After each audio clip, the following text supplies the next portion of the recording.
Hello! Sunday எனக்கு சுத்தமா எனர்ஜியே இல்லங்க. பட் ஸ்டில் அந்த ரொட்டீன பிரேக் பண்ண வேணான்னு சொல்லிட்டு, சர்ச்சுக்கு ரெடியாக ஸ்டார்ட் பண்ணிட்டேன். இன்னைக்கு பிரேக்ஃபாஸ்ட்டுக்கு ரொம்ப சிம்பிளா இட்லி அண்ட் பீட்ரூட் சட்னி. இந்த பீட்ரூட் சட்னி ரெசிபி எனக்கு யார் சொல்லிக் குடுத்தான்னு சொல்லி வீடியோவோட எண்ட்ல சொல்றேன். ஃபர்ஸ்ட்டு நம்ம ரெசிபிய பாத்துரலாம். ஆயில்ல உருதால், கடுகு, கரி லீஃப், காஞ்ச மிளகு, அப்புறம் வெங்காயம், 2 பல் பூண்டு, அதுக்கப்புறம் முழு மல்லி மறக்காம ஆட் பண்ணுங்க. நான் ஃபர்ஸ்ட்டு மறந்துட்டேன். அதுக்கப்புறம் வறுத்து ஆட் பண்ணிக்கிட்டேன். எனக்கு எப்பவுமே பீட்ரூட் சட்னி வந்து முழு மல்லி போட்டா தான் அந்த ஃப்ளேவர் ரொம்ப பிடிக்கும்.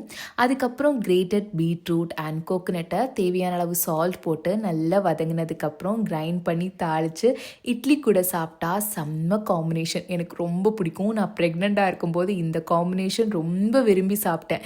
எனக்கு இந்த ரெசிபி 5 இயர்ஸ்க்கு முன்னாடி என்னோடய ஃப்ரெண்டோட அம்மா சொல்லி கொடுத்தது. அப்போது பீட்ரூட் சட்னி ஒன்று இருக்கா அப்படின்னு ரொம்ப ஆச்சரியமாக பார்த்தேன். பட் அது எனக்கு இப்போ ரொம்ப ஃபேவரட்.